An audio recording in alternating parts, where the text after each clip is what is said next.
I'm Tasha Noel, and I'll be talking about the differences between Interview with the Vampire, the movie, the series, and the book.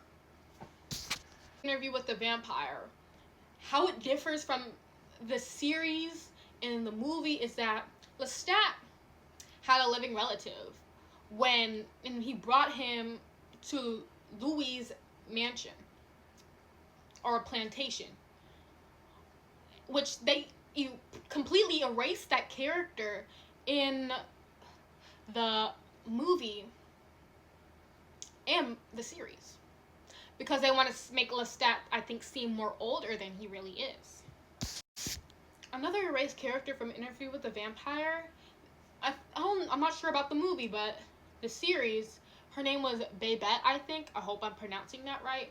And she was like this woman.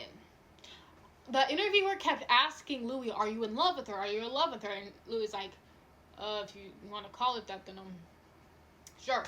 He didn't really he didn't say it himself. He didn't say he loved her and love. The interviewer was just inferring that because of how he spoke about her. He spoke about her pretty highly. He said she was intelligent and very smart and very capable person. So, yeah. I could go on and on and on about little minor changes that happen in Interview with the Vampire, but the biggest change from the book and movie to the series is that in the book and movie they made Claudia 5. In the series they made her 14.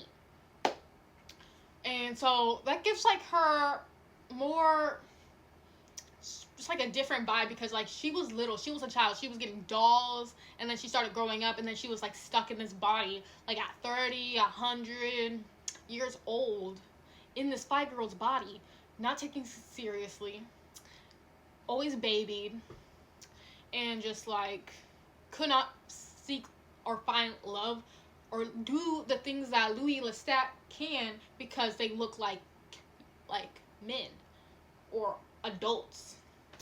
In the series, Claudia basically goes through a similar thing. When she's 14, whatever, maybe older, she wants to date this guy, and guess what? She ends up killing him during something that will be unspoken of.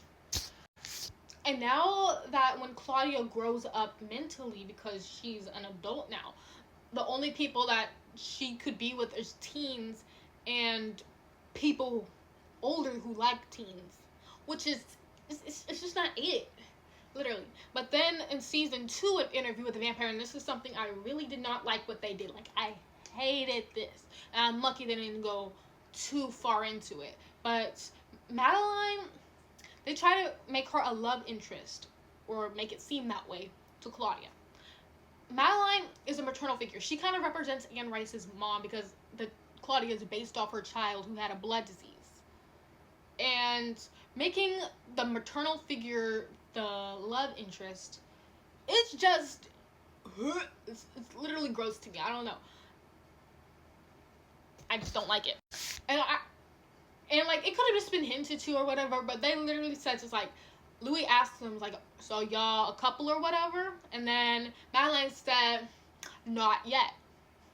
What do you mean not yet, R. Kelly? What do you mean not yet, Diddy? What do you mean not yet, Drake? I get that she's mentally an adult, but she is in the body of a 14-year-old. Yikes. Literally yikes. Even yikes for the 40s. Oh, and another thing about Interview with the Vampire, the time. So in the series, the time is 2022, 2024, 1978, and 1910 through 20s through 40s. That's the series timeline. The movie's timeline is the 70s or 78, whatever, and the 1700s. I don't know if that's the 1800s, though. I don't know if that goes into the 1800s later. It might. I'm not sure. And the book basically follows kind of the similar storyline, kind of, to the movie. And also, I think the biggest difference between the movie and the series and the book is that they express their queerness just 10 times more than they shown in the book. And I get why, because the book and the movie, the 90s, this is just like rainbows, queer, gay, you're accepted, everybody's gonna like and enjoy this, and there's more people who are gonna accept it. No, it was not like that back then, nor in the 70s. Not everybody was just screaming yes to gay, and that's really sad for queer people back then. It's really sad. But the series really expressed that more and pushed it more out and flushed it out more. And it's not just like the only thing about this is just it's a queer romance gothic. They flesh out these characters, add humor, and it's my favorite series. Ooh, the difference between book Louis, movie Louis, and series Louis. Series Louis, by far my favorite. I love the anger. I love the passion, the anger. Like, he put a no white sign on his door because, like, he was sick of the Jim Crow South. And he was, like, pulling daggers on people.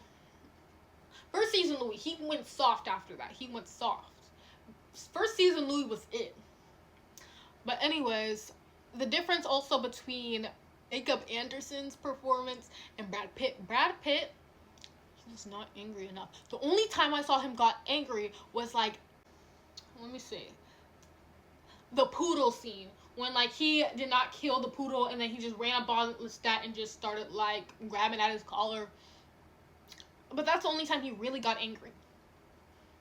And for the book, I think the book was a mix of both. Like, I think Brad Pitt really got more and captured Louis' sentimental and philosophy vibe. But they were both really good. With, like, that sentimental side. Oh my gosh, okay, the difference between the Armands. There's big differences with the Armands, like, when I'm talking about the physical. So in the book, Armand was a redhead. He was a white redhead. The movie, he was played by the guy who played, like, Puss in Shrek, I think. He had, like, blonde black hair. I think he was Hispanic. They made him Hispanic. And then Armand, in the series, they made him brown. I don't know what his ethnicity is. I don't want to guess what his ethnicity is because I don't want to get it wrong, but he was brown.